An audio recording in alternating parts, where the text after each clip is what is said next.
Welcome to episode 125 of the Jurassic Outpost podcast. My name's Jack, and today I am joined with Caleb. Hello. This is episode 125, and we are officially in the Jurassic World Rebirth era, I think. So. We're in the Rebirth. I'm also joined with Ryan today. Ryan, you and I have not been on a podcast in a while, but you've been on. You were on a few months ago, I think. I know. Hi. It's good to see you. Well, yeah, we talk. Hello. We talk all the time, maybe. But yeah, it's been a minute since we've been on a pod together. We talk off the record all the time, is what we should say. Now it's on the record, so we got to be now it's officially on the record. Welcome to the podcast. There is a lot to talk about today. We are going to be covering the trip that the three of us took to LA a few months back now. But before that, there is, there's some, what do you want to call it? There's some classics we have to run over. We have to run over the three big projects. We have to talk about them. And I think we should start with Rebirth.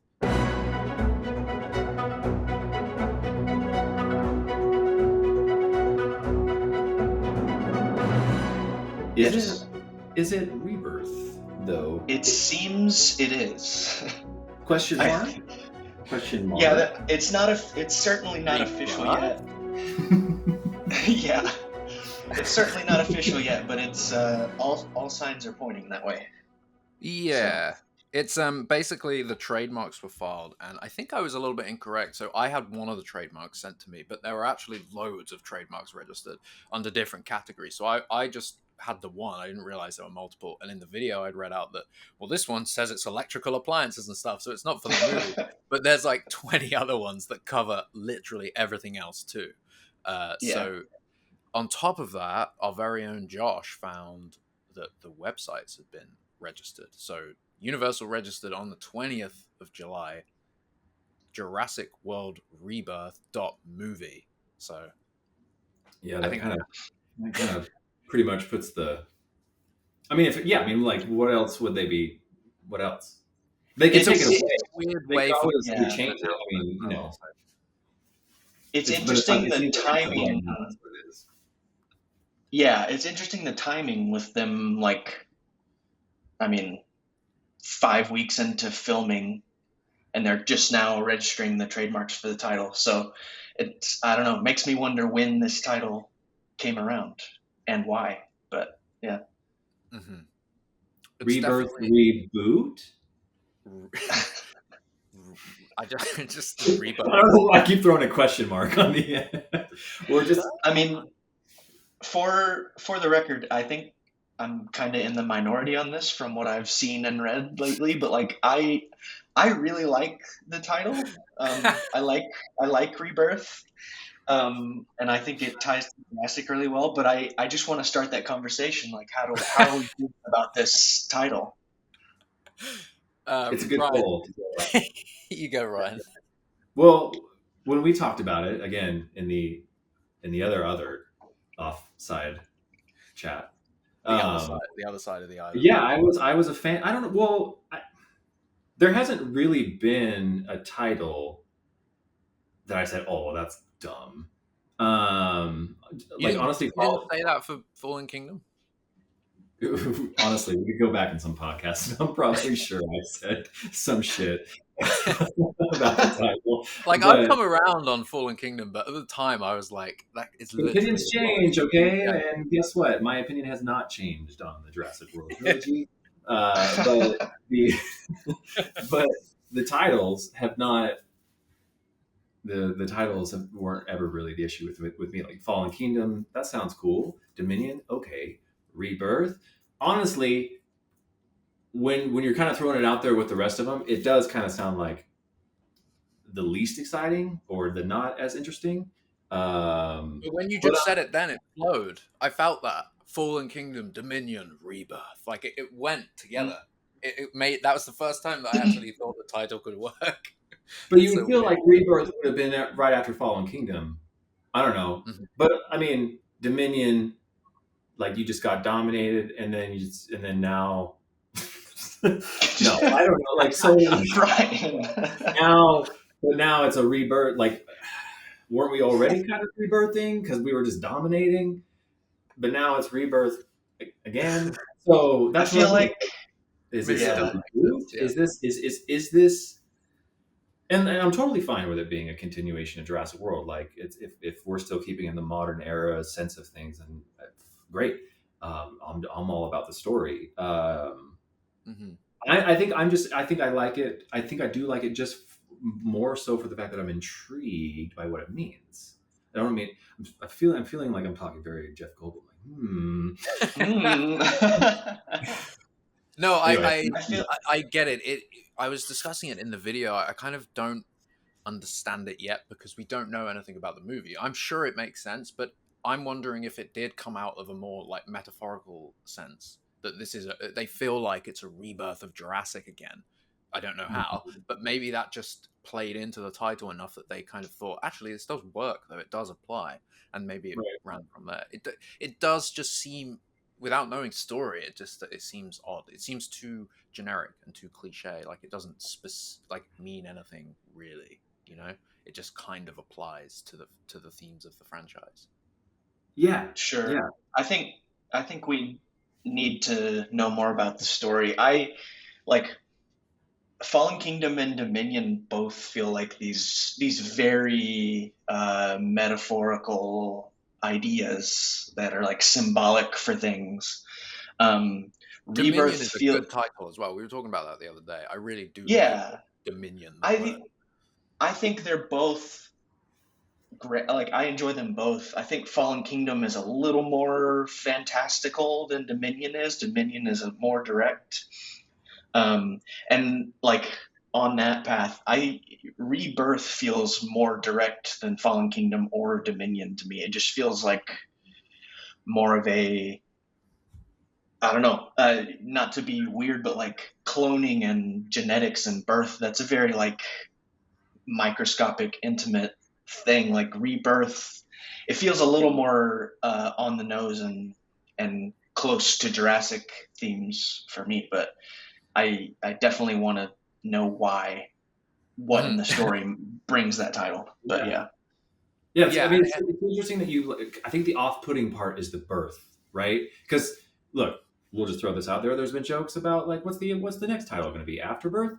Like that's look.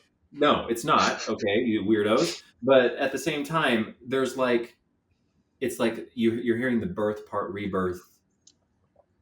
I think there's an off-putting part to that sort of aspect. Um, but in the way it's like you almost like kind of just put it in a really super interesting sort of perspective and thought like, are we going to see more of this sort of hint or idea that like humans, what this is going to do, what this could potentially do for humans? That was big. That was Colin's big shtick, right? Throughout the mm-hmm. whole trilogy, was like, what is this ultimately going to mean for our world, agriculturally, medicinally, um, financially? So I feel like we've explored that route, and then it was capped on upon the fact that Maisie was who she was, which Mm-hmm. was found out earlier on at the end of Fallen Kingdom. I feel like that because we're moving past that cast, we're moving new cast, new story. I personally don't want to go there. Like I'm really hoping Cap's idea, this isn't going to go down sort of like the human hybrid clone, because we've I think the hybrid part hopefully is gone. So to then go full hybrid of dinosaur human, I think is just like a complete full 180 and now we're not in a Jurassic movie anymore. We're in something different. yeah. So It, yeah, it's I'm with you there. I think what Caleb was saying excites me a little because you think of David Kep and then you think of, as you were saying, it's applying to the themes of genetic engineering again, and in a way, right? It could be, Yeah. or it's just a rebirth, but it's making you think, yeah, maybe they really are going back to making this not just about science like the world movies where it's sort of about the science, like actually in the science, characters talking about the science, uh, confuse Mm-hmm. the audience a little, not intentionally, but make us have to think, do.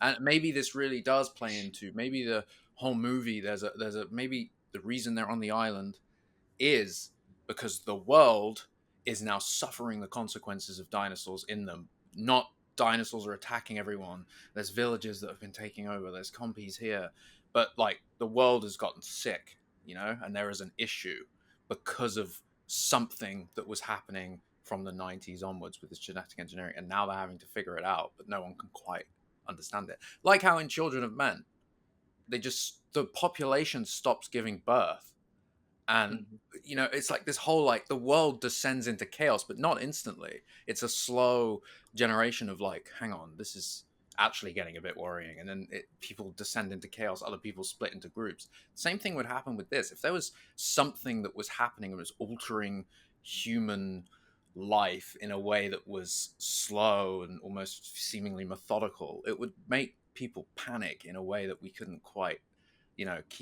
keep protected. So it would result in these operations where they have to go into some island where there was a lab where they may have this or that. I don't know. Maybe that's what the story is about. Maybe the threat is huge. Yeah. And Rebirth is like, we need to, like, basically rebirth the original humans that haven't been affected by something. I don't know. Maybe that's probably way too intense for Jurassic. But Wild. That sounds amazing. Children of Men is a classic. First of all, my God, what a great film!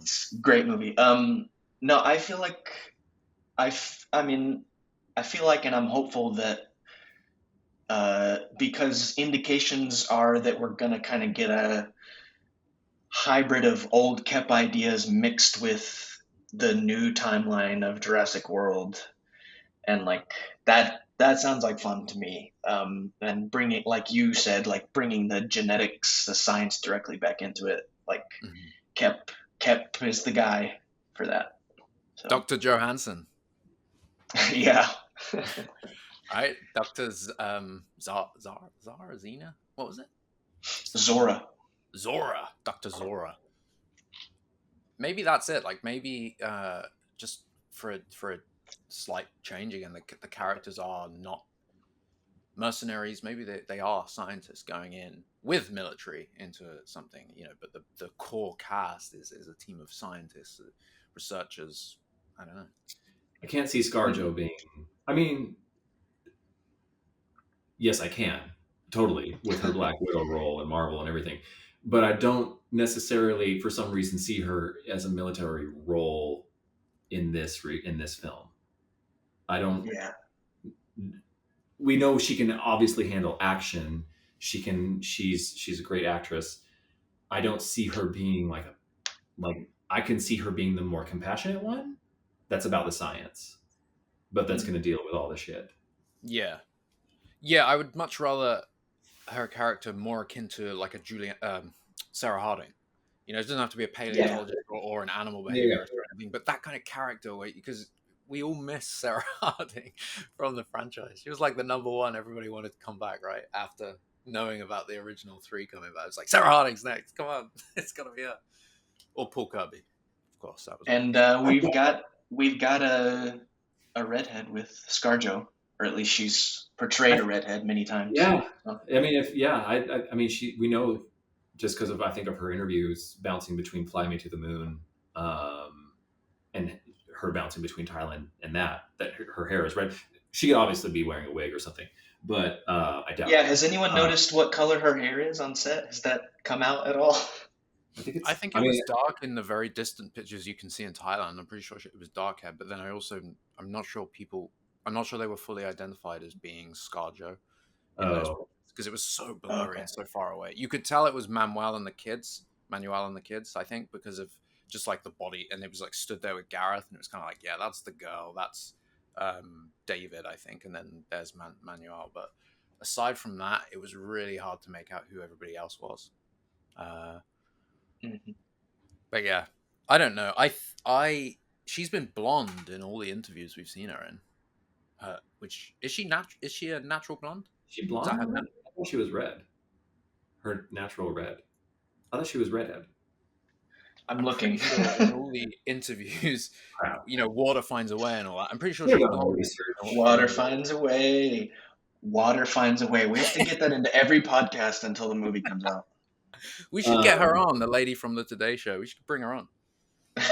Talk about Jurassic and Get her to She's quote it. been what I would call dirty blonde in these interviews, which is like there's a significant amount of dark in there, but it still comes off as sort of blonde. So Mhm. yeah. Okay. So maybe not a redhead. Oh yeah, she totally is blonde in her interviews. Yeah, more strawberry blonde. Strawberry blonde is what we'll. So I wonder if she's blonde in the movies then, or as you said, it could be a wig, or they could be, I don't know. Who But I knows? mean, Sarah was also well. She was also kind of more strawberry blonde. She leaned strawberry blonde more than she did like full red. But I mean, it doesn't matter. It doesn't matter. She, Yeah. No. She must be a redhead, or this film's gonna yes, fail. a redhead in order to be this character. But no, I feel like I'm getting the Sarah Harding vibes. I mean, I just expressed it today, just from there's so much water involved, and that also just has got me super intrigued. Like, how much water are we actually going to deal with, or are we just getting the outdoor bits, and you know, and the water part's going to take up a chunk? But like, I don't. I could go on a tangent about how or what the water whole story could be, but yeah, just with the boats and the lagoon and the filming and and like knowing that there's a coastal aspect to it, I cannot help but think of just certain scenes from the Lost World novel where Sarah Harding's character Mhm. was not used in the film, which would have been just such a cool different aspect on. But you know, we had Seeing her get to the island in the movie by herself, or however she got there, would have been cool. yeah. I mean, if this is a story of, I don't know how it would be or why, but you know, their whole story was getting the eggs, and that was why, you know, whatever reason they're bringing a ship to the island is going to be uh, unknown for a minute. But in the story, they're getting eggs, and she's kind of catching wind that these guys are assholes, and once that they figure out that she's not gonna vibe with them, she literally gets kicked off the ship, and that's the last thing she remembers before, like, basically being washed up upon really rocky shores. And then she's all alone and has to be found by Malcolm and the rest of their team. Mhm. Meanwhile, this other group is on the island doing their shit, which is mischievous. So, Is but it so much, Dodson who pushes her off, or is it the other yeah. guy? Miss Uh, Dodson, Yeah, it's Dodgson. yeah. It Yeah. is So Dodson, yeah. I mean, somebody else's character for sure could be used in that regard, but there's just so much from the Lost World novel Mhm. that was not used. That would be really cool to see. Yeah. Also, on a Yeah, personal maybe level, the Kep. way that we always approach these islands are from the air, which makes sense.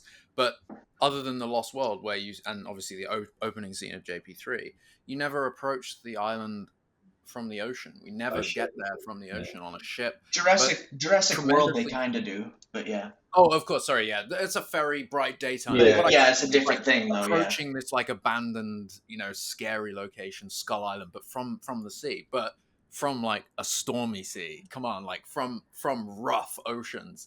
That's what we want to Yeah. see. Like I don't want them to arrive on any island in the bright sun.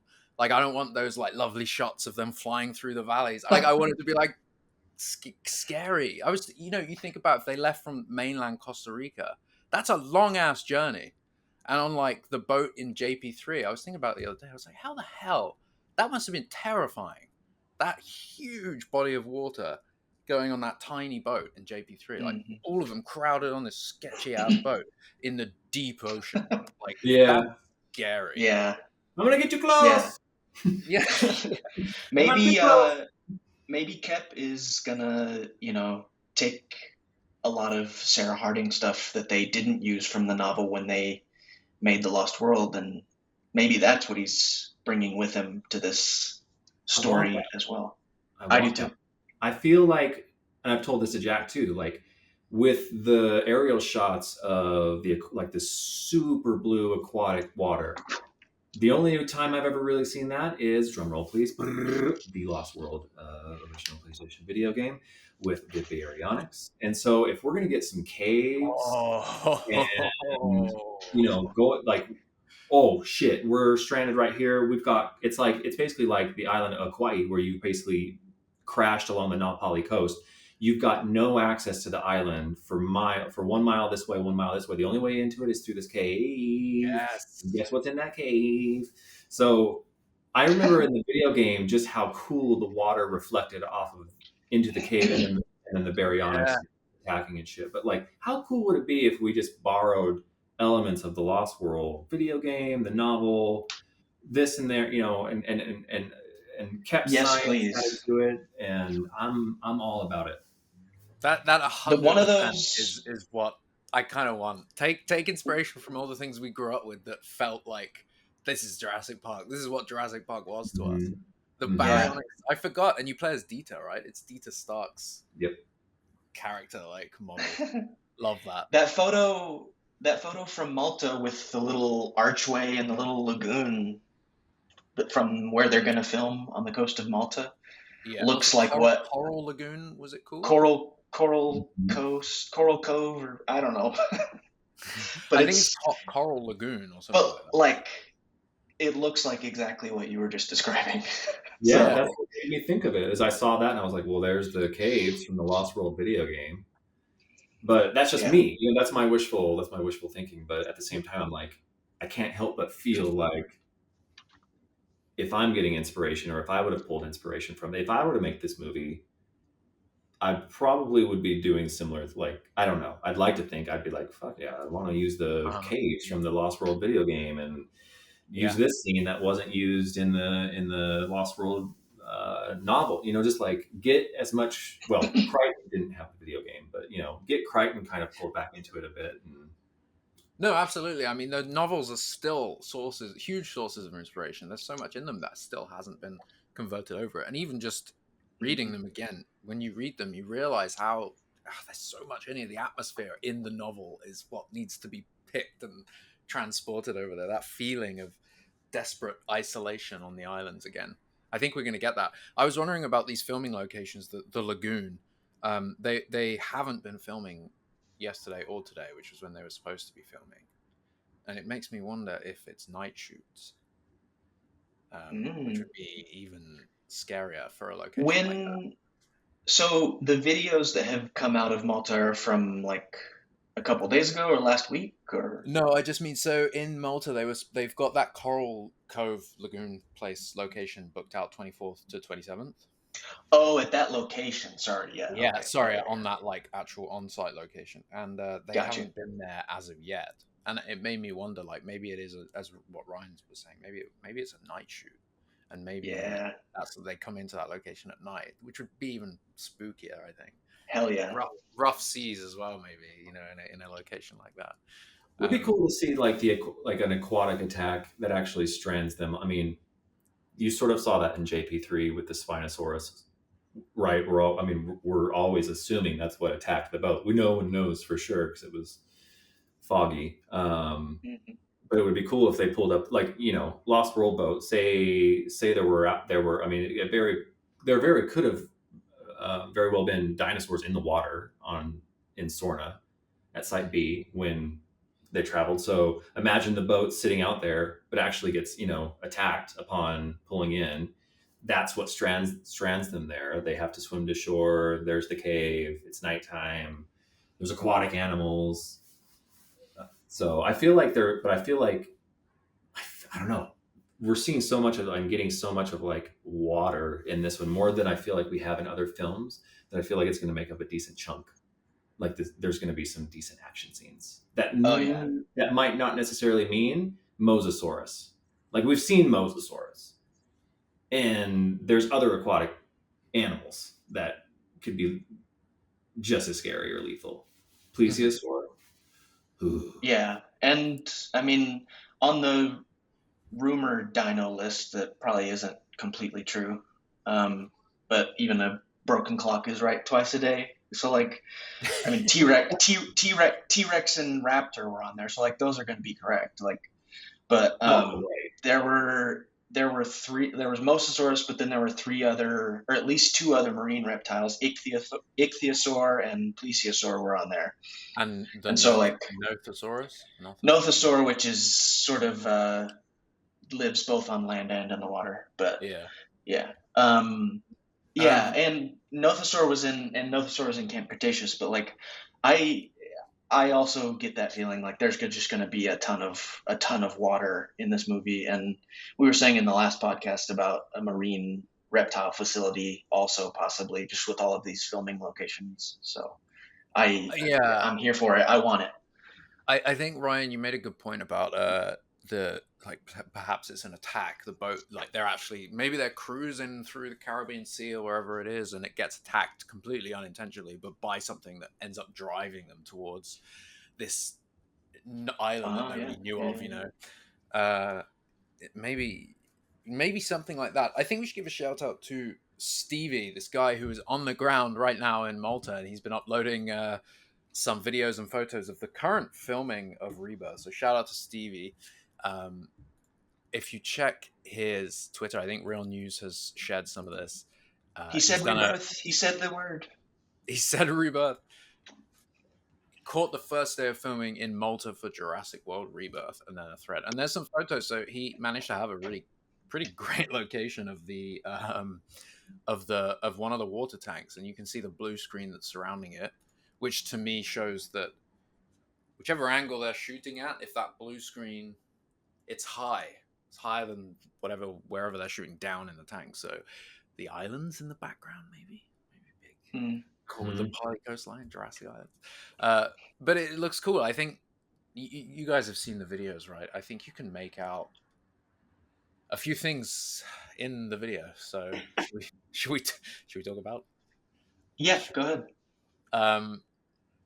Okay, so according to Stevie, Scarlett is on scene and she's on site in the water tank filming this scene. There's a vessel in the water. Well, it doesn't look like there's actually any water in the tank at this point, but I could be wrong. But there is a military style ship that appears to be there, and the camera, which is on a very long arm, like a jib, when action is called, flows over the ship. So I'm assuming it's, something's happening. And I think you can also hear them saying, "Here it comes," or "Here he comes," or something like that. So that kind of, I mean, that could align exactly with what Ryan was saying. Like maybe they're attacked by something. So maybe what they're filming right now is them on the boat just before, or like as it's getting attacked. Which, sorry, it reminds me. Did you see that whale that took out that was boat? Gnarly. That was crazy. Yeah. That poor guy was like, "Oh shit!" Just fell out of the boat. I would have shit myself in the water, and not even kidding you. Their The boats were whale, so small as well. God, the ocean. Crazy. I'm one of those where like, put me in space, fine. I can see stars billions of light years away, and that gives me comfort. You plot me in water, like not even 15 feet away from the beach, and I love to swim, like in a pool. Dude, we don't know what's down there in the ocean. Listen, Ryan, I'm with you. I don't fuck with the deep ocean and whatever is down there to eat me. Jaws traumatized me. So what we're saying is that like the deep ocean, these scary things in the water themes of this upcoming movie are like on point. They're relevant. I think. That plays into real fear. We're like everybody. We've all been on a boat and we've all had that thought of like, imagine if it went down right now. I would literally be swimming in this deep ocean, and I'm terrified of that thought. Like in hundreds or thousands of feet of water. Yeah. Yeah. Just think about what's down there, dude. When the little remote control scuba tank incident happened last year, that was like a big. I was just. The Titan. Oh my god. I was like, what? Just one of those people where I was like, why would you even consider that? That's so. There's so many points where I would just be like, absolutely god, that like bolting them in, just nope. Absolutely. The water rushing up the glass, I've been like, bye. No, dude, no. I'd pass out. I couldn't be sat down like that in a tube. I don't know why. I get the thrill of adventure, but come on, that one was wild. I've been on the Disneyland submarine ride, and that's fine. That's about it. I've actually been in a real submarine, and it was fine. Because I mean, I've been in a real submarine one also. like a But it was terrestrial. just like knowing that situation and just like knowing what you signed up for, and yeah, exactly that. Like you're getting bolted in this little caps. And no, anyway, A sidetrack. friend of mine is a tour guide on a retired military submarine that's still in water, Right, and floating. so I've yeah, like submersed in water, yeah. And so I went down there on a tour of that with him, and even that was like too much claustrophobia. But Yeah, Mhm. yeah, respect to anybody who has ever been or served on a submarine. Like, my God, no, no Yeah, thanks. I don't know how they so do it. You know, it's funny. this Just after the Titan thing happened, there was a big exhibition here in Vancouver, James Cameron's deep sea stuff, and oh they had all his props, they had his hat that he was wearing when he went down to the deep ocean. But it was they had all his stuff, and you could sit inside the module where he sat. And I like got in, sat down, and was like, nope, nope, and got straight back out. I couldn't do it. It was too. You just as soon as you're in there, and then you see the tiny window, I was like, nope, I'm out. Could not. I don't know how. I mean, I guess like just doesn't have claustrophobia, right? But just terrifying stuff. so the videos that Stevie was sharing, those appear to be during the day on the ship, or Yeah, unless okay. I mean they're filming. So I mean, day for night's a thing. They are filming Yeah, looking well, down that's and what I a was about big to blue say was day screen. for night. Yeah. It Well, could it was always without be water though, right? So maybe Say again? rehearsals. It was without water though in the shot. True, yeah. So Could it could be very well rehearsal. be rehearsal. So it's Yeah. really hard to tell, but it looks like deep down within the tank there is some sort of platform that will either rotate, move around. Perhaps they're going to simulate, or perhaps the boat will be connected to that. There'll be a water level, but maybe the boat will be like on a rig that makes it fly around in the water a little bit and capsize and come down, and As maybe if a something. creature has it in its mouth or something. Yeah, exactly. As if something's like attacking it, like that whale off Portsmouth, and just that whale. They've just written that in. Just a killer whale. If the Mosasaurus Yeah, is used in this film, I hope that they're doing it justice, given the fact that we do think that maybe there will be a considerable amount of aquatic time. Because to me, one of my criticisms of the previous franchise was like every time the Mosasaurus showed up, it was more just for like quick service. There was really no like T Rex has and the Raptors have more plot line than the Mosasaurus ever had. It was just like blah, there he is out of the water, blah, taking this down. Bye, okay, bye. And then Yeah. that's like the one quick shot of the Mosasaurus, and we cut to something else. So And in Dominion, it was only in the extended cut, if I remember correctly. It was the when it takes out the ship, the fishing trawler or whatever. yeah, the yeah, yeah. ship is in the beginning of both. It's just more in the if there are other Mosasaurus scenes in the extended. The Oh, okay. only Mosasaurus scene in the original cut is the boat at the beginning. Oh, Yeah. okay. Right. Yeah, it's But a I shame. mean, It is a totally underused. It like got out into the ocean, and then they were like, and it's just keeping to itself now. coolest part. Found a nice little place in the Mariana Trench, settled down. You Yeah. know, it's probably had a child or two by now. So Ooh. Part shark, part so Mosasaurus. But yeah, I would say the part like it's the justice that it did get was, and again, arguably the best 8 minutes out of the entire new franchise was the opening credits of Fallen Fallen Kingdom. Kingdom. Yeah, that whole 8 minutes was just glorious. So, but Yeah. like that was really cool. Mosasaurus, like, ooh, that's scary. Like that's scary. I think Uh, people, yeah, I guess after that sequence, especially, people were ready for like, now I want to see what it can do to a crowd of people, not just one guy with a helicopter. Yeah, and kind of being like a savior of like, oh, I'm only going after crab fishermen and people who are, bothering my orca friends. Like that's a little like Mosasaurus doesn't like Mosasaurus has the same instincts that Grant said about the T-Rex. Like Hmm. doesn't care, just wants to hunt. So like, Cruise ships would be well, taking but out. unless it's like its orca friends, where it does like to actually go after specific boats. So maybe I don't Yeah, know, if orcas can do it, why not? Why not the I mean, I monkeys? think Colin was onto something with the fisherman sequence, like the trawler getting totally obliterated by it. Like Mhm. that makes so much sense. It's just I wish that had been a much more extended sequence where we'd seen a bunch of boats and a bunch of fishermen, and then they end up back on shore. Like that could have been a really cool, inciting incident, a real world event that is out in the deep ocean. It's like this, makes humans realize this issue is not just on land.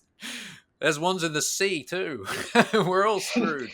Like You that could mean have been a they're really cool incident. And one of those fishermen ends up as a character in the movie. I don't know. you mean Just, they're water dinosaurs? There are water yeah, water dinosaurs dino. out in the ocean. Marine reptiles. Don't kill me, paleo people. It's not just land reptiles. We've also got the water ones too.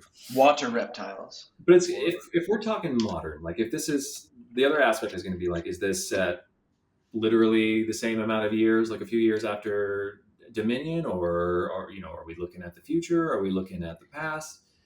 There If have we're looking at the been. Jurassic World aspect, like one thing neither of the previous three films talked about, especially when the dinosaurs escaped, was at what sort of rate will the dinosaurs become too much of a problem?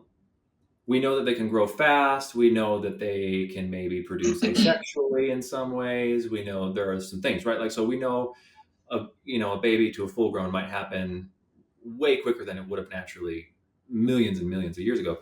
So given that, they never said like, oh, but shit, if we don't do something about these dinosaurs and round them up in 5 years, we're going to be starting to see ourselves getting wiped off like, so like I don't see a Yeah, Yeah. threat yeah. of it being come because all I've ever seen the Jurassic World movies be is a few dinosaurs got scattered throughout. Yeah, there's some black market stuff, but at what rate are we going to see a problem? You know, So I I was gonna say, I think I think there were rumors out there of it being set a few years after Dominion, this next one. But no one knows if that's true or not. But like, if it comes out in 2025, then that's 3 years, I guess. If it's set in the year of the film, as most Jurassics kind of are. Um, but you bring up a good point because, like, in Dominion, Biosyn gets collection rights. So like that probably kind of curbed the spread for a little bit, but is Biosyn still doing that? Like, is that whole policy, that whole process still a thing? The But I implication at the mean, end of Dominion is that Biosyn are done, right? I think it's kind of gray because like they establish that like there are a lot of dinosaurs in Biosyn's facility now and they're Mhm. living freely there, but they don't really say whether or not Biosyn or whoever else is going to continue collecting dinosaurs and bringing them there or not. So but Biosyn has global collection rights. So like Hmm. I don't it's So interesting, I maybe think. it's a Biosyn team going to this island to retrieve dinosaurs to get them off the island. I think like now that I think about it, I think Bison has to at least be mentioned somehow, like we're doing this on behalf of them, or just saying like they lost collection rights because of everything that happened in Dominion, and now it's something else, or you know, I don't Collection know. rights But go back to InGen. that'd be crazy. But like to what you were saying, Ryan, I don't know. I would say 10 years at a minimum when it really starts to get to be a problem. But like I don't know. If Biosyn's collecting them and other circumstances, I don't know. But I feel like, to Ryan's point as well, I get what you mean. There's definitely a dinotopia aspect to a lot of what we see in the Jurassic World movies, as opposed to this true threat. It's more like coexistence, which is fine. It's just mhm. you don't see. There's no like It's more like, oh, okay. But I think the real nuisance and the real pest would not be the big ones. I actually think compies, right? For example, I think there's compies on the mainland. I think compies are seen in Fallen Kingdom escaping. Compies multiply like nobody's business. We know they do. So I would imagine, you know how rats have dominated New York City. It's like underground. They're like everywhere, and it's its own pandemic. I think they even believe there's more rats in New York City than there are humans now at this point, Well, which is for like sure. it's just crazy. But like you think of the scale. I don't know if you've seen that that Morgan Spurlock documentary, Rats. I've 2017, so a lot's changed since then, but it gives you a real insight into like how New York basically is like, we can't stop them. Everything we do is just like they're 10 steps ahead of us. The I haven't rats. seen the documentary, but I lived there, so I feel like I lived the rat documentary. You lived the So rats, okay. So my point is that the rats in New York City are completely different to the rats in the United Kingdom. They're completely different to the rats you'll find in the southern United States. They have developed and evolved and Darwinism themselves to specifically be able to survive perfectly in the New York sewer systems and the New York underground systems. It's pretty wild how genetically different they are to the counterparts just like across the country, right? Compies would adapt. A compy or a species similar to that, like a small scavenger type species, would absolutely adapt. And I think there's a case where like compies would and could potentially take over the rat population of New York City, for example, and then compies would be this even bigger pest, but that's even smarter and peskier than the rats. That like how and fucked that can would that kill you. and can kill you, yeah, with a single bite, as opposed to rats, which also can potentially, and they carry a lot of diseases, but you know, they don't bite as many humans as compies would in that position, and it makes you wonder, like, yeah, compies would be dinosaurs like that would be really hard to then cover up and fix the problem, and I think that is almost more of a risk. That's almost like I could see that happening. That's scary. So does David Kep writing this new movie? Does that mean we're going to get a great compy scene, compy death? Hmm. Ooh. Bring Because back the Lost World, man, that's one of the Yeah, and we most really haven't brutal. had. Have we had a compy sequence since? We've had like Hmm. we've had a partial one when Mills dies in Fallen Kingdom. Mm-hmm. Like they swarm him for a second, but then they get scared off. So Camp Cretaceous season 2 gave us Mitch. Was it Mitch? Tiff. She gets a bit attacked by a compy, or a handful of compies, I think, but she yeah. doesn't die. No, but to Jack, to what you were saying about like animal populations and evolution, like that's probably exactly correct about New York City, but like I think it would also be correct for a lot of other dinosaur populations in weird places. Yeah, And like, absolutely. It was just an example, is like the New York City oh example. yeah, yeah. But like what I mean though is like with this new Jurassic World movie, and if we're going to an island, maybe these specific there's rumors or discussions of new dino designs, weird dino designs. Maybe these dinosaurs have been isolated in this location and have had to adapt and do weird new things. But Hmm. Hmm. yeah, Hmm. I know and from, also I just guess, David Kep. David Kep. David Klepp plus David Klepp. David Kep plus science plus dino plus compy, I think, is what we want. Plus rain and storm Yes, and sea. yes. Definitely need more night and rain scenes. Hmm. I feel like that's something we're always calling for, which again is why the opening 8 minutes of Fallen Kingdom is the best. Yes. But it's because it's also one of the few scenes where, like, look, not every Jurassic scene has to be rain and nighttime, but I feel like that's so quintessential where it's like you can't have a film without at least a little bit of it or something that hints or alludes to it. And day shots don't do much for me. They're for like the pretty, like, hey, look at the brachiosaur, look at the parasaurs, aren't they glorious?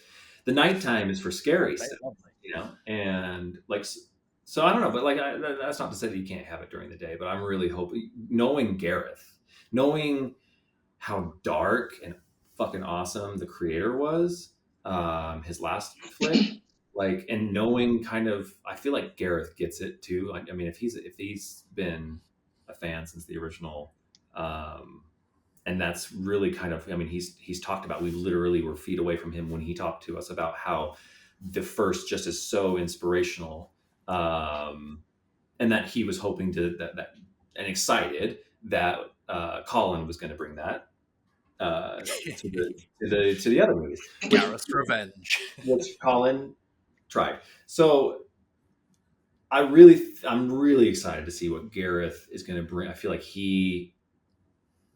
I dare I say, might have a better understanding of it, but like I'm totally in respect of what Colin tried to show. I think Gareth might try to bring back that real scare element, and so I feel like without that, you can't have night. You have to have night shots. Yes, he does that so well. Yeah, I think like at the very, very least, this is going to be such a unique movie. New writer from at least from like what we've had the last decade of Jurassic, like new writer, new director, new cinematographer. Like the cinematographer on the Jurassic World trilogy was the same 2 out of the 3. Not that that's bad, but like at the very least, it's going to be so unique, and it's gonna like, and he loves Jurassic, so like he's going to bring some of his favorite Jurassic stuff to it, and I'm so excited. It really What were you does. gonna say? You were just pointing out that like it really does feel unprecedented in terms of just where in the hell is this movie going and what is it going to be. I really am curious to see if it's going to take like an Alien Romulus route where there is no promise of another trilogy. This might just be a cool story that we thought of where it exists in that universe, almost kind of Battle of Big Rock-esque in a sense, where you take that 12-15 minutes, but now it's a full movie. So I'm interested to see if this is going to build into more, or if this is just going to be its own sort of cool, gritty, standalone. Like, hey, we're just going to try and show a little, our take on a different sort of Jurassic feel, something a little off branch of what we've been doing in the line of the trilogies. And maybe we'll come back to this, but maybe we won't. Maybe there'll just be some other off stories that we're going to do from now on. So, but like, Alien Romulus looks amazing. Absolutely, it does. Oh Absolutely. my god, yeah. And like, and practical... Alien Romulus, no. Alien Romulus is set between the first 2 Alien movies. So like, imagine if like Jurassic got to a point where we could tell a story like that. And I don't know, maybe that's what this next one is, but maybe it seems like it's like in the future driving Jurassic World story forward, which is great. But like, I don't know, something Alien Romulus just is such a cool thing that's happening. I mean, if Alien can do it, and Fast and Furious can do Hobbs and Shaw, and like, why? Honestly, why not? Like, if we're sitting here like, well, what is it going to be? Why not do an off sort of story from the new movies where like, yeah, we're going to acknowledge and accept, or yeah, maybe it does fall in between a certain timeline.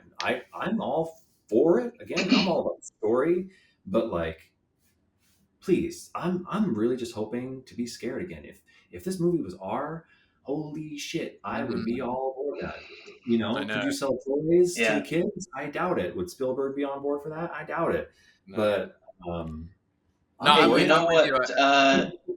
you know what was supposed to screen with Hobbs and Shaw? Battle of Big Rock. Battle of Big Rock. Right, yeah. They missed an opportunity there. I think I always feel like I'm in the minority when I say I want Jurassic to go hard R. I want it to be banned. I want a banned Jurassic Park movie. You remember all those like banned VHSs? I want a banned VHS of Jurassic Park. It's so brutal and bloody. What was the movie like from the 90s? Cannibal Holocaust. What was the dinosaur movie? God, from the 90s. Are you talking about Carnosaur? Carnosaur. Was it Carnosaur where it was like Laura Dern's mom. What was that? Movies. Laura Dern's mom is in those movies. No way. What? She's like, oh, you think you're Wait, cool? so it's canon? Because weren't Carnosaur movies made around the same time as Jurassic Park and after? Before and after. I think the first one actually came out in 93. Yeah, I think it was. Yeah, I think the first one came out the same year, yeah. Oh, okay. That's and funny. You know what's crazy about them is they're also based on novels. The Carnosaur is a novel from before Crichton's novel. But obviously, Really? it's not about Dinosaur Park. It's about, isn't it about military that like Roger Corman and yeah, it was to capitalize on the success of Jurassic Park. It's why Roger Corman did it. But what's the plot? Where's the plot here? What's the plot? It's Yeah, there's about a a successful bioengineering company and a dinosaur escapes from the facility. Yeah. so Jurassic Park, but R. Diane Ladd, Michael Laura Dern's mom. Crichton. The novel was 1984. John Brosnan novel. Oh, That's a yeah. cool novel color. Prehistoric terror strikes Carnosaur. Wow. Yeah. Plagiarism to Jurassic Park. He admitted he liked the scene. Oh my god, yeah, that's a whole can of worms. Prehistoric water finds a way. Dive down. I like the Carnosaur movies, yeah. Did you say I dive down? Is that what you just said? dive in, dive down. Oh. Next summer, dive down Into Jurassic. Jurassic Rebirth. Jurassic World Water Rebirth. 65 million years in the diving ready to dive. Are we thinking Rebirth Jurassic World, or are we thinking just Jurassic World Rebirth? I like both. Jurassic World Rebirth. I kind of lean towards Jurassic World Rebirth, but I miss the days of the Lost World Jurassic Park. Ooh. I miss the days of subtitle. I think it was Josh that brought this up. Ancient Futures, the working title of Fallen Kingdom, is, I loved the title at the time, Ancient Futures or The Ancient Future. Calling this next movie based on what we've seen so far with all the sort of like Aztec ruins, Ancient Futures. I'm in. Call it that. Absolutely. That's a really nice. The Lost World had been such a recurring story, you know, for already the past 80 years before it came out in 97. So people were familiar with like previous films and previous books. So when you say the Lost World Jurassic Park, like that really marketing and just sticking to the story. Both, I mean, it was also the name of Crichton's novel. It lends itself well. I feel like anything outside of like, you know, like Ancient Future sounds cool, but it's not going to ring a bell to anybody who doesn't really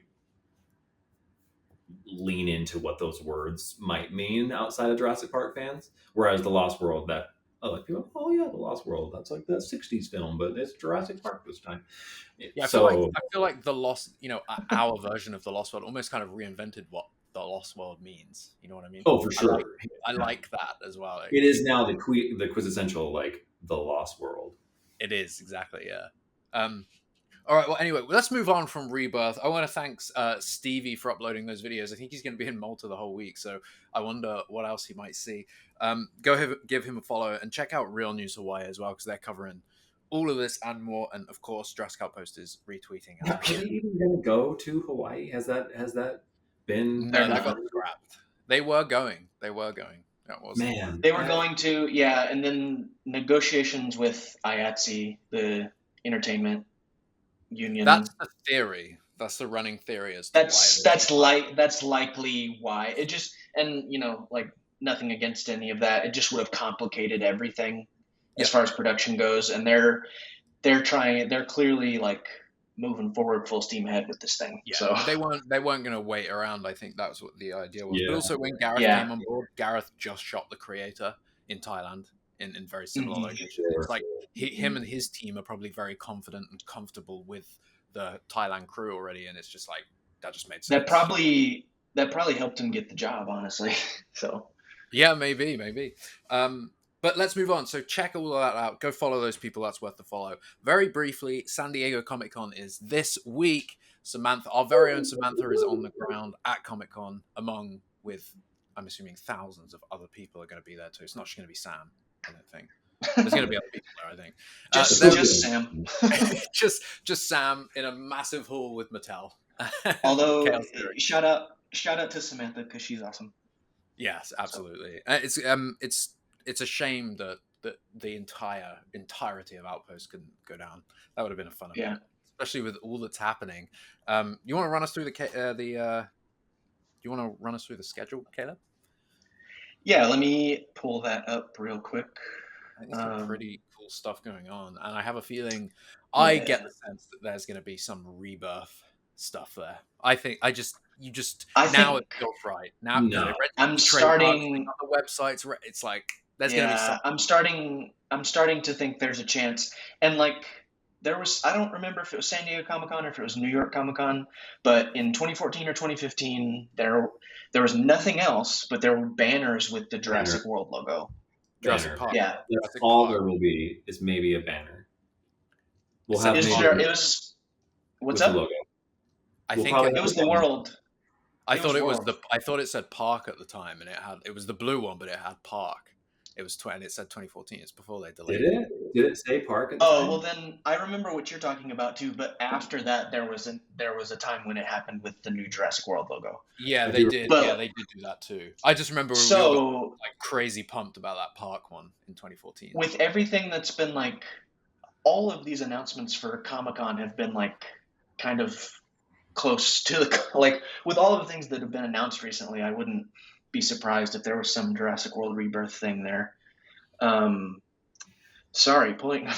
So on the Jurassic Outpost website, we have an article with all the Jurassic stuff at Comic-Con.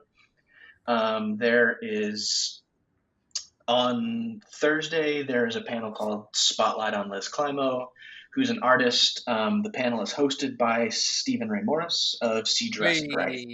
Yes. And Liz creates some really awesome art she has some dinosaur humorous comics out there too. So that panel will be awesome. Mattel's Jurassic design panel, from the aisle of the store to the aisle of the island is what it's called. That's Friday, July 26th, at Mattel's booth. Yep. And then also on Friday, there's a spotlight on William Stout, who's also a great artist. Has created lots of dinosaur art and has worked on some Jurassic artwork. He worked on the canceled, unfortunately, Jurassic Park animated series in the 90s. So if you're going to Comic-Con, get all the information you can about that. Yeah. It's so cool he's going to be there. Yeah, he's awesome. And then the arguably the biggest maybe Jurassic thing at Comic-Con is the Camp Cretaceous and Chaos Theory presence. Sunday morning at 11:30, there's a panel called Why We Love Dinosaurs, Jurassic World Camp Cretaceous. And the description of that is sort of the Jurassic Park and World franchises have fascinated audiences and have inspired a whole generation of dinosaur lovers and paleontologists. And so there's going to be some folks there from the Natural History Museum and from PBS Eons, which is a science series on YouTube, both really great. And they're going to be talking about chaos theory and paleontology and everything in between. And then Sunday afternoon, there is an Inside Jurassic World Chaos Theory panel where... This is the big one. Yeah. Executive producers Scott Creamer and Aaron Hammersley are going to be there. They're awesome. Shout out to them. And the cast of the new Blar 6 are also going to be there. And they're going to be talking about Jurassic World Chaos Theory and what went into making it, and they're also going to show season 2, episode 1 of Jurassic World Chaos Theory at the panel. So, yeah. All right. That's what's happening. All right. That's going to be great. If you're going down, leave a comment, let us know. Look out for Jurassic Outpost on the ground there, but make sure you're attending the William Stout thing. Go see Stephen Ray Morris, and primarily get seated for the Mattel, the Chaos Theory panel. Yeah, the Mattel panel will be awesome. Always is. So yeah, Mattel are great. They're all on the ground there as well. The designers, many of the designers that we spoke to for Beyond the Gate. So it's yep. They're such great people. That's going to be great, and everybody that's there gets to see episode 1 of season 2. Yeah, Chaos Theory. Chaos Theory episode 1, The Phantom Menace. bad. The handler, the handlers, the The hand handlers menace. menace. All right, Ryan, I got a quick question for you. Jurassic Park survival, go. Yeah. Jurassic Park. Honestly, survival. Um, I'm really looking forward to seeing more. Did we confirm that any of that would not be at Comic Con? Because I feel like that would be a good.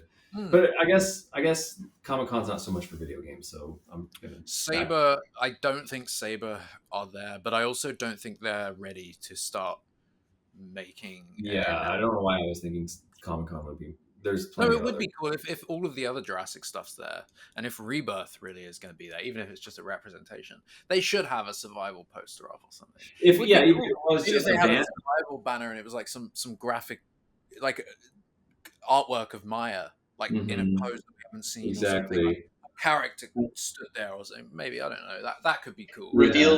Reveal the release date that way. Yeah. Honestly, I think that's 2027. maybe that's kind of what I'm like thinking I need to see. It's not so much I need to see it. I would love to see more or even gameplay. But I think since it's kind of there were like some murky waters that we don't even really know if they were confirmed or not. It was just like will this or won't this, and then it sounds like they just might take their time on it, which is totally normal within developing a game. So yeah, it would be Yeah. cool to just maybe see a banner or something that alludes to a date. But going back to just the overall thoughts on the game, hell yeah, man, I am excited for it. I want to see some gameplay, but I am so on board with the timeline and the look and feel, and give me this is kind of maybe the survival game that we've been hoping for, Yeah. but with obviously maybe like more of a first person element. Like it's not just a survival game where you don't have anything at your disposal, but maybe you don't. Maybe that is how you start off. So just from what we saw in that initial trailer, man, like that again, being a JP fanatic, anything that originates to the original will be something that definitely sparks something within me. But to have that sort of story kind of come back and having Jurassic Park back, I'm excited. Yeah, I mean, I'm all about just, especially as a gamer in some sense, like definitely if you need to take your time on the game, take your time. It'll be worth it. It Yeah, all one of depends the on main the things. size of the game too. Like there's so many elements that can make a game work for however long they're working on it, or if this is something that who knows? Like who knows? We might have the whole park to our disposal. It might be open world park. Like It who? needs to be that. It has to be that. After so long of not getting that kind of game, they can't. I'd be so annoyed if it's linear. If it's like super I block agree. block. Like, Yeah, same. I let me mean, run around as Maya. Like, how cool would it be just to have to run to the Gallimimus fields and over to the paddocks here, and you've got to run back and forth to get the things that you need. This is you could do locked. missions, but if you want to just survive on the island and the island keeps running as it would, then yeah, I want to do it that way. Yeah. Like Maya, like I want north of the island, south of just walk around, drive around, There's so many climb. cool elements of like the bunkers being locked, and I don't have the key, so I need to go over here to get the key, but I got to complete this mission to come back over to the paddocks to unlock it. Like it is perfect. Yeah. The park is set up perfectly to be at your disposal, and so I hope it's not linear. I hope that it's open park if that's what we're calling it, not open world. And Love it. Open Nublar. Open Nublar. open park, open Yeah. Nublar. Yeah, and just the overall look and feel of it looks fantastic. But it would be cool. I've always kind of been like I love the Jurassic Park arcade in the shooter aspect, but I kind of like the survival aspect of not necessarily having a weapon at your disposal at all times. Like if she's a scientist or whoever she is, she was just a worker from the park. Why would she? She doesn't familiarize her. She doesn't know. Oh, here's a shotgun from the bunker. I know how to take this off the wall and. All right, now I've got this one. Oh, what's this? Here's an AK-47 that a park ranger got. Yeah. Oh, I know how to load this. Yeah. You know, like she might know how to shoot a flare. She might know how to shoot a gun, like a pistol. Yeah. But it would be cool to like be very limited on what you have at your disposal, but not necessarily have it be the Alien Isolation game where you're so sneaky and you have to kind of take your time in this lab to get around this corner, but this fucking raptor's in your way. And if only this raptor wasn't in your way, and you have to figure out how to hide in the locker, that could be cool too. But isolation was almost too much of that, like the survival part. So I hope It needs a fine balance, and I do think the person that I forgot who the spokesperson was, but when they interviewed the IGN reveal, they did speak about sometimes you'll be sneaking, sometimes you'll be sprinting, sometimes you'll be climbing, and I think they kind of gave the impression that Maya's going to have to do so much different stuff, like we should be able to. I could imagine the character will have to make her crawl. Have you guys watched the 10 minutes of gameplay of A Quiet Place video game? No. So they just released that 10 minutes of A Quiet Place.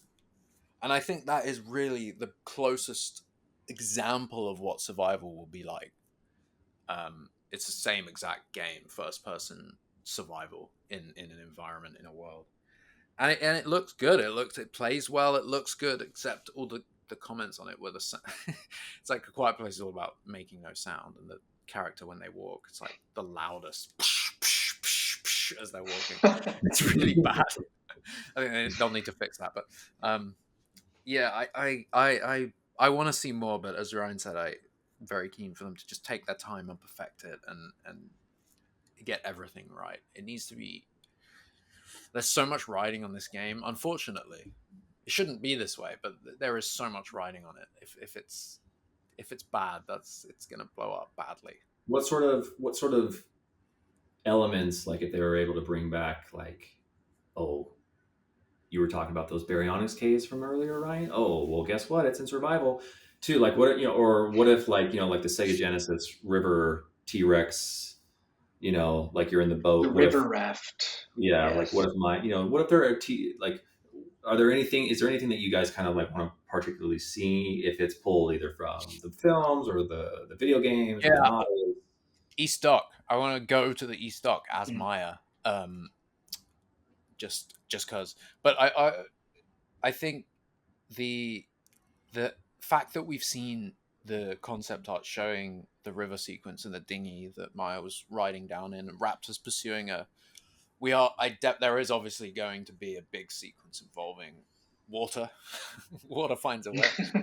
And I think also the bunker that's from Fallen Kingdom. We only saw it in Fallen Kingdom. We've never seen it before. And now Survival is showing it in 93. That is one of the coolest things I've seen so far, because it continues to affirm like they're all canon. It's all part of the same thing, and we're not going to skip it. But it's giving new life to that bunker as well. We're going to see what it was like originally, all the way back then. That's cool. Yeah. I really like elements like that, because it helps build out the world even, and it helps pad out the island, and helps you familiarize like these locations. Yeah, I wanna. I hope we get to find a dead Nedry. That's what I want. Ooh. That concept art of him, I mean, like, gored up in the car. Yeah. Listen, the descriptions of Nedry's death in the Michael Crichton novel are so gruesome that they will stay in my brain forever. Yeah. And so, like, That's even so just like, I think it would be cool even if like you come up on the crashed Jeep, Nedry's crashed Jeep, but maybe the Dilophosaurus has already eaten him, or something else has come and scavenged or whatever. Yeah, but just a blood trail coming out with the open door. Yeah. Definitely. That'd be cool. All of us would check to see if we could find the can. We know there's a can, but there'd be probably just some mud with like nothing. And I don't know if anyone else would know. Yeah. Because like you as the audience, as the player, there's a can right over here in the mud. And then it's sort of a tragic, like, oh, you were so close, but she didn't get it. Mm-hmm. I don't know. You're like, it's there. There's like a little pile. Like, watch him put like a little pile of mud where it kind of was like blah, blah, blah, blah, kind of plopping up, building a little mound. Watch him put a little mound of mud, knowing that that it's there, but you can't. There's nothing like you can't press X to grab it. There's You nothing. can't, you can't get to it quite. You can't grab anything. So I do want to walk on that road. I'd love to find Nedry's glasses and then drive through the tunnel where he was going to go, just to see. Like, I want to explore those locations. When you were a kid, or when I was a kid, that's what I always wanted to do, is just run or around find the islands, Arnold's body. explore them. Yeah, find the rest of it. Maybe, and this is such a random thought that I just had, but maybe InGen is like, nah, leave the can there, let it get buried. We don't want anyone to find it and steal it. Mm-hmm. But I don't know.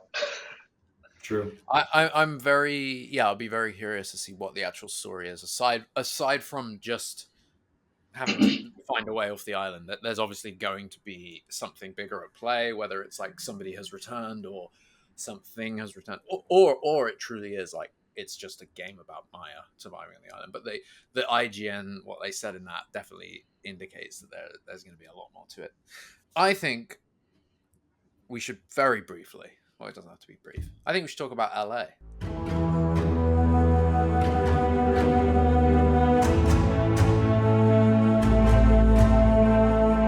Los Angeles. Absolutely. City of Angels. No. Does LA have the city of? Is it a city of? The City of Angels. Is that right? That's the biggest. See me, 'cause I don't think they understand. No. Okay. Well, Yeah, that's talk about its the City of Angels. colloquial nickname. Okay. So I don't think the three of us have been on a podcast together since. So we ended up in LA at the same time, the three of us. Complete coincidence, but we made it work. There was supposed to be an event.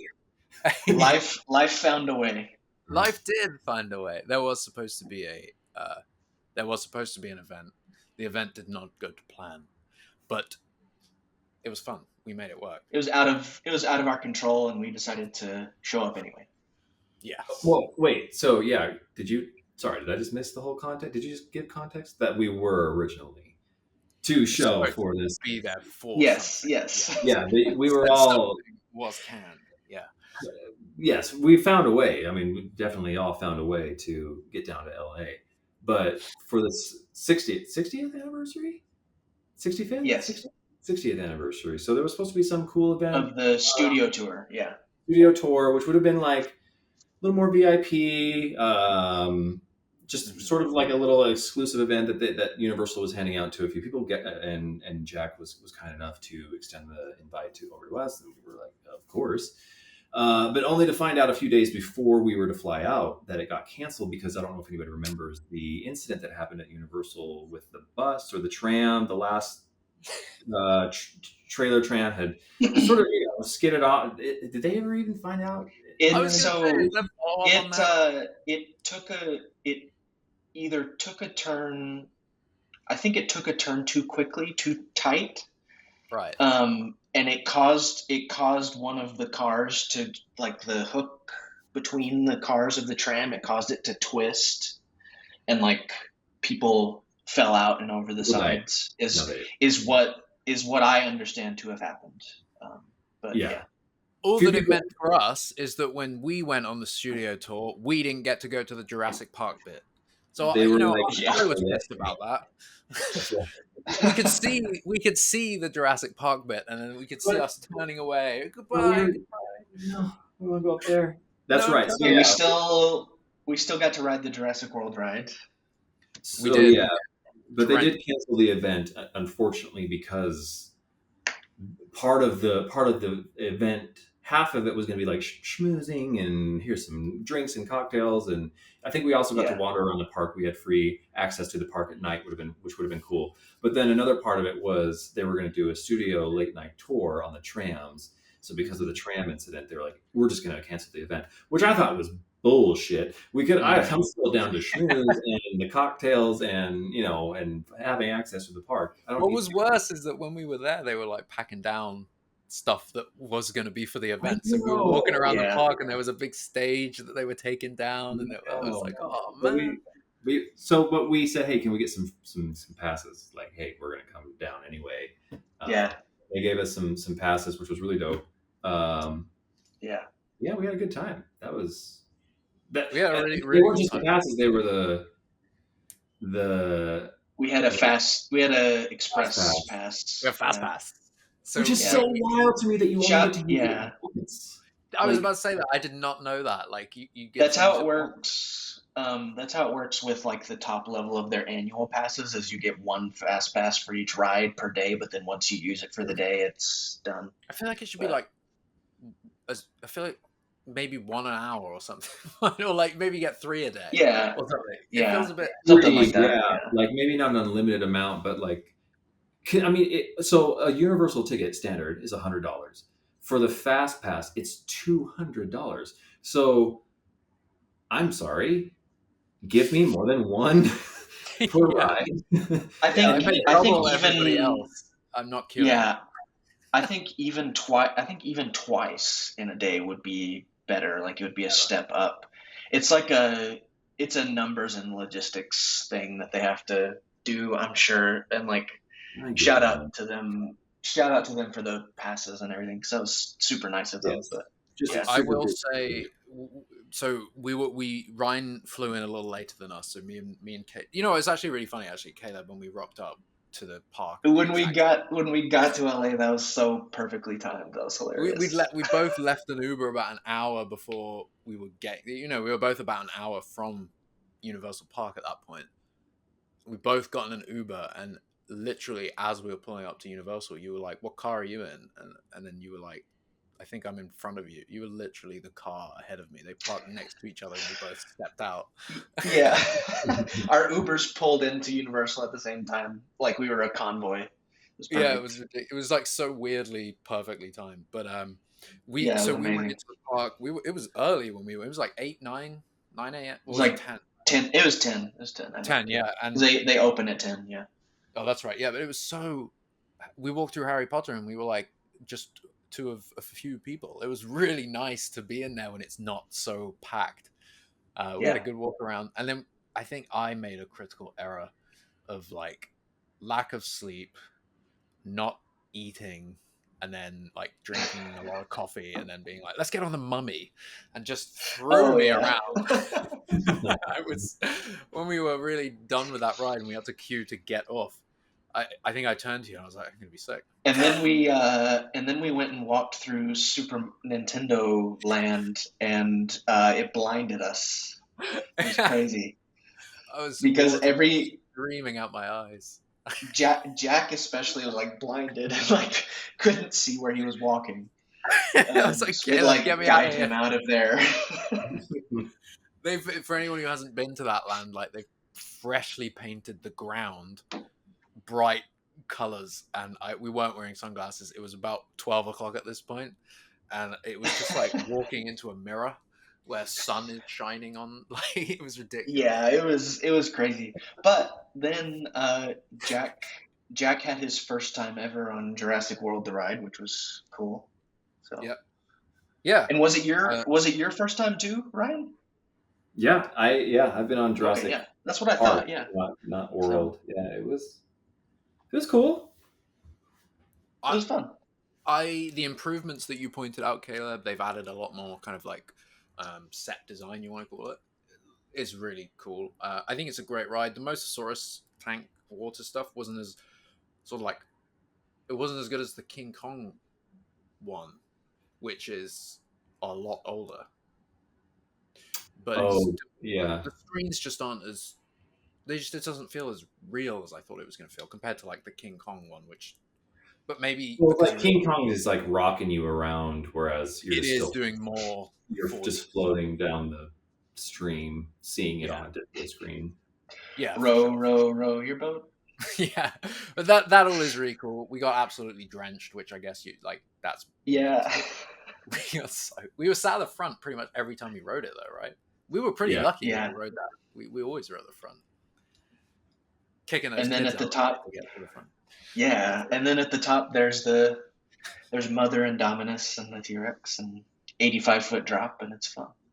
So Every yeah. single time I forget the belly feeling of that drop. I'm like, oh, it's not too bad, this drop, and then I'm going down. I'm like, it's bad. It's a bad drop. Yeah, that's what I was just gonna say. Like that drop is still real. Like that's still this is It's always bigger. slightly more than you're Yeah, anticipating. You're like, oh Yeah. shit. Yeah. No, that's the fun part for sure. But the park was cool. I think moving on to the next day, Caleb taking us on our little Jurassic Park private Hollywood tour was really actually kind of more fun than the park. It's like Universal Park itself, because it felt like we kind of had, even though we were like cruising around, it was like 20 minutes between spots. Like it didn't really feel like we were like, like having to go so vast in different directions. Like, but it almost felt even though we were I'm weaving in and out between traffic. It felt like in some ways like we had LA to ourselves for the day, and just seeing like different filming locations. Like Aziz definitely missing out, and would have been nice to have Corey with us so that he could have pointed us to the right house that we thought was Ellie's. We were. Oh my There's so much that we did in the day, but I think that the highlight of the day was trying to find. Well, we did. We found the street of where Ellie's house is in Jurassic Park 3. Fucking gorgeous neighborhood. One of the nicest neighborhoods I've ever seen. Yeah. But we saw the house and all of us were like, "Yep, that's it. It's a blue one. It's blue. See, that's it. Oh yeah, I remember when the cars. Yeah, and Alan's right here, and oh yeah, and here we are, kind of like trying not to look. So we got out of the car. We parked on the street. We know that this is a neighborhood. We're not trying to look like weirdos, even though I think Caleb had a Jurassic Park T-shirt on, so we were giving ourselves away. Yeah, you'll see in the thumbnail of this podcast maybe a Jurassic Park 30th anniversary shirt as we're walking down LA Street. But here we are, like, oh yeah, like, and there were workers outside too, so we're like, hey, like, kind of like linger, but like, get some shots. And so Jack, had his camera out even, and we were getting like across the street shot. Like meanwhile, the house is behind us the entire time. Turns out we parked in front of Ellie's actual house. Yeah, we actually parked where it was. So that's like. So we walked past it, and we walked up and down the entire block and took lots of photos, but none with Ellie's actual house. Some important context is that neighborhood is very well maintained. It's a lovely, lovely street.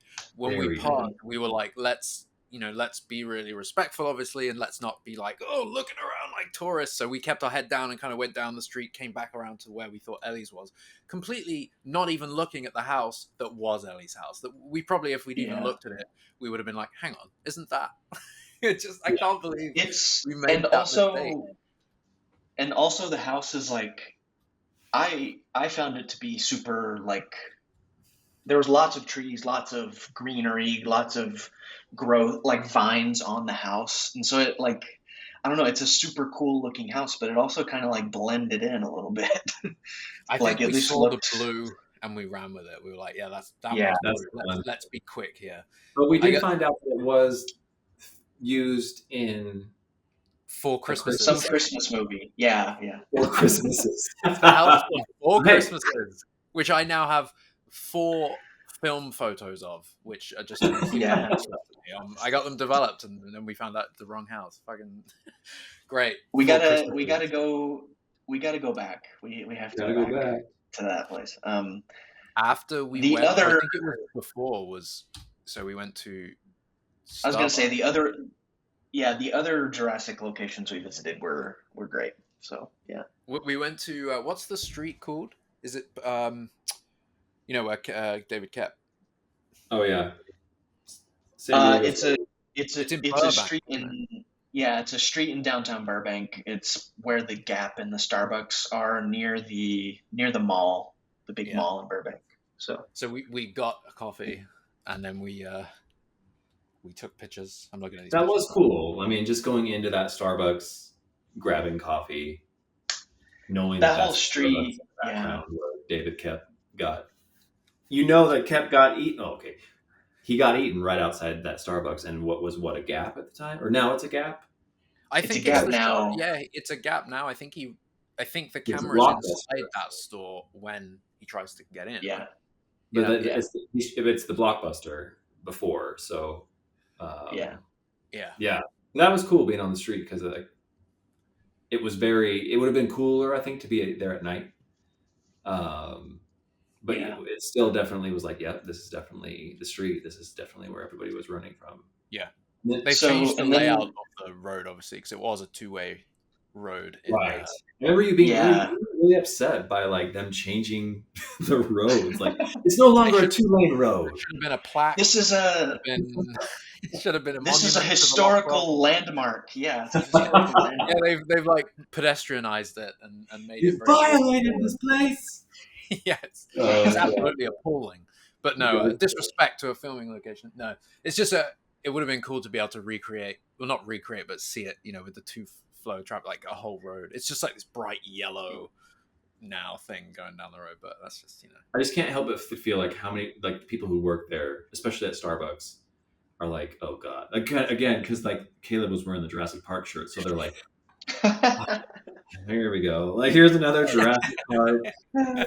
Like how many? I wouldn't be surprised if like on a daily occurrence they see just people randomly running down the street, looking behind them, like, whoa! Like, someone with a camera going, yes, yes. I will say like and this is the appeal of the movies we love so much, but like living in LA, I see someone with a Jurassic Park T-shirt, or if like it's someone who's like clearly like visiting, or they're a tourist, or they're going on a tour or something, like there's always a Jurassic Park shirt, always, because like Oh yeah. it's a widely loved movie. Yeah. But there were yeah. a bunch in the Yeah. parks for sure. Like so many people wearing. I was actually really surprised and in admiration of the stores they had there. They had a lot of Jurassic merchandise, and Mhm. a lot of it wasn't just like repetitive. They had a lot of unique artwork and things that had been made specifically for the parks. It was some really. I was really impressed actually by the wide range of Jurassic stuff. But yeah, we also went to the gas station where the 86 ball rolls. Oh yeah, Still there with the chevron in the background. Still the same, like still a Chevron and still a Phillips, right? Or whatever it is. Yeah. Yeah. 76. Yeah. So. And yeah, 76. That's it. And I can't remember. Did we go anywhere else? I think we kind of. we looked for the swimming pool.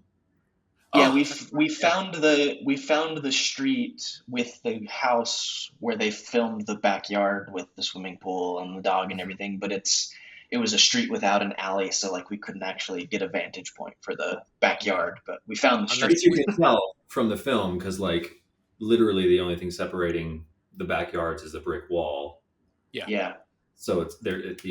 We knew there would be no way for us from either side of either road to see into the backyard unless again people saw a person with a Jurassic Park shirt climbing over a fence, scaling that wall.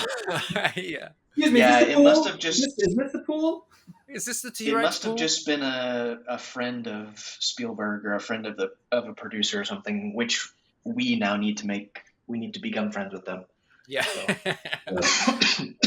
there's a lot of locations around there, and there's a lot surrounding LA. But with the brief time we had, we were able to see some cool stuff. I'm very gutsy about the Ellie house, but it's kind of funny. So funny. We have to go back. We We absolutely have to go back. LA was a trip though. That was good fun, and we made the most of what we could have. That was fantastic. The Grove. Me and Ryan got dinner. We got Italian up in the Grove. That place is not my. It's like we gotta go just so I can get the vibe and then be like, I want to leave. Like it's kind of the same when I went down Rodeo for the first time. I was like, oh, this is cool, and now I don't ever really kind of want to come back to because it's just like that's not my sort of LA, But walking around and there were some cool spots of the Grove. But I just know that there's like we were like literally what do we do? We went to the And y'all went to Griffith as well, right? Yeah, we went to the Griffith Observatory, which honestly, even though I don't like crowds, that wasn't too bad. But then when Jack and I took the little off trail at the top that goes kind of down from the observatory, and then it's just a short trail that goes to like kind of like the top of the lower hill, you just get such an epic view of the LA Valley and downtown LA way kind of over to your left, but then like it's so vast. And I couldn't help but think and imagine of like a nuclear bomb going off like I see in films, or an asteroid coming down, just boom, and I'd be like, so many people. In the new Fallout series, you exactly. get that. I think that's what I thought of. That shot was just the daytime, because we were like, it was a perfect blue, beautiful day, and just in the background, all of a sudden, just this mushroom cloud. Yeah. Well, and I was on a slightly different level. Talk about how I was enjoying the view, but it was. I'm looking at pictures now that I took. I remember it was so vast and it was so clear as well. You could see the whole downtown LA, like kind of from where we were. Really, really cool view. Lovely place. And like how massive LA is. You talked about how when we were like driving around to Jurassic locations, how it felt like we were just driving around to Jurassic locations. It felt, I don't know, it didn't feel as massive. It felt like we were going to a bunch of cool places. But yeah, man. Yeah. No, shout out to you, because you were an awesome. We couldn't have done it without you. We would have. It just would have been way more confusing. So. Yeah. We had some good food as well. We went to that Mexican place. That was good food. Well, we went to and we went to with that place was good. And we also went to In-N-Out, which was good. So. In-N-Out, that's what I was thinking of. Yeah, In-N-Out was great. It was good. It was vintage. It was like one of the original In-N-Outs, was it not? Had like the original signage up. It was an older one. Yeah. So. Yeah. Pretty no offense to anybody. Ryan took us through the drive-through. I'm one of those where I don't necessarily see the appeal. I don't get the hype. And even after eating it I was hungry. I know you were hungry, Caleb. But I remember we were all really hungry at that time of the night. So like I would have eaten, I would have mowed down on anything. I did. I mowed down. It was delicious. But I feel like even from fast food, like the cool thing about In-N-Out is like you can build it your way, any way you want, and that's fun. So, and it was good. Like I've definitely had worse. So, and they're all about fresh ingredients, right? Too, like everything's fresh, and there has to be like a certain manufacturing within distance for it to be fresh. That's right. Where all the food is sourced from, right? Yeah. So I'm all about that as well. So anyway, LA in general, like the 36 hours, 48 hours, we weren't even there. Yeah. You were there 48 hours. Like just, and then you move back like a week later, which was wild to me. So. Yeah. I truly, that was so awesome that you made it out. But considering your timeline of going to be there in a week anyway. That was crazy. I was preparing to move back to LA, and I decided to fly to LA for 36 hours to hang out with these guys. But it was so worth it. It was such a great trip. So, and that Airbnb as well. On the last night, actually, after you left, Caleb, me and Ryan were watching. What's it called? It's got two titles now, but it's Edge of Tomorrow or Live Die Repeat. Oh, Edge of Tomorrow. Yeah. Edge of Tomorrow. Yeah, Live Die Repeat with Tom Cruise. Well, I'd actually never seen that, so you've been talking about it, so we watched that, and I think we both like passed out on that couch. But that couch, oh my god, that couch. That couch was amazing. I slept on it, and the whole pad was great. When we went out one night to get In-N-Out and whatever else, we turned that amazing Jurassic Park ambiance on the TV. You remember that? Yeah, we came back to it. Oh yeah. We were in the vibe when we came back. It was like 10 hours long. Yeah. Hold up, I'm gonna give them a shout out because shout out to and that. It was the sound and the visuals and everything were like amazing. So look up on YouTube Jurassic Park ASMR. and it's not it's just dinosaur jungle at night sounds. But there's the hi-hat, and we were like, whoever made this, it's literally an outpost. It's an outpost as the background. Like it's quintessential. It was so cool just as this should be our background. Yeah, it's a dark and rainy Jurassic massive like treehouse thing. It's Yeah. So, great. yeah, shout out to Jurassic Park ASMR if you're listening. You made a 8 hour and 24-minute Yeah. amazing experience. Yeah, I'm pretty sure we had the whole thing. We had the whole thing playing. It played. For Yeah. We did. We left it. We had it playing. Like we're like, no, we have to make sure we leave it playing even when we leave. Yeah. So that the Oh, that's neighbors, right. Yeah. so that the neighbors can keep hearing it. Yeah. All night, just ASMR of easily. No, also remember when we turned on the TV, it said keep watching or resume watching, and it had Jurassic Park, remember? Right, yeah. So shout out to the family. So it was a good for us was watching Jurassic Park 3. Wasn't it 3 too? I don't remember, but we paid it forward with the YouTube video. So yeah. Yeah, that was a really, really cool. Was it in Studio City? It was just outside Studio City, right? It was in Valley Village. Valley Village, that's it. Yeah, really nice. You know what? Honestly, it was all great. Everything around there was great. Yeah, I very much enjoyed that trip, and I very much enjoyed this podcast speaking with you guys. And it was great. Absolutely. I think there is obviously a lot that's going to come this week from Comic-Con. I think from the Malta filming, stuff will probably come out. But I wonder if by the next time there is a podcast, we will have an official title confirmation, and maybe we'll have something else. Maybe we'll have a logo. I'm starting to think that might be really on the horizon, but we'll see. I think a logo as well will dictate what this movie. I think it's going to tell us a lot. You know, the colors they choose, the kind of logo it is, the vibe of the logo. Yeah, absolutely. Before we finish up, any final thoughts? Any final talking points? I'm really excited for Jurassic World Rebirth. Just I don't know. I am somehow keeping a really optimistic mindset about everything, and I am just really, really excited about it for some reason. So yeah. Hell yeah. Oh yeah. Yeah. I can't really say anything different than that. Same. I just think I'm just curious how different, if this will be different. It just feels so different in so many different ways. I'm using the word different a lot, so it must be different. Aziz makes some good points though, where he says, so far, nothing feels different enough. We don't know much at all, but it feels like he's worried that they are going back to basics, but also just relying on the basics.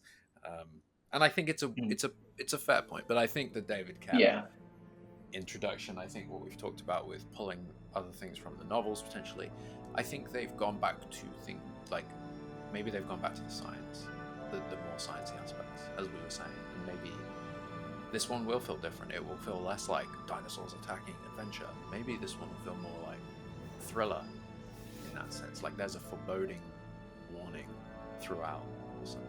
I don't know. Hopefully it's Water finds a way. Water finds a way. Is that the name of this pod? We've already done that. Our last one was called that, I think. Oh, that's right. That's right. Water finds a way. Point 5. Point. Water keeps finding a way.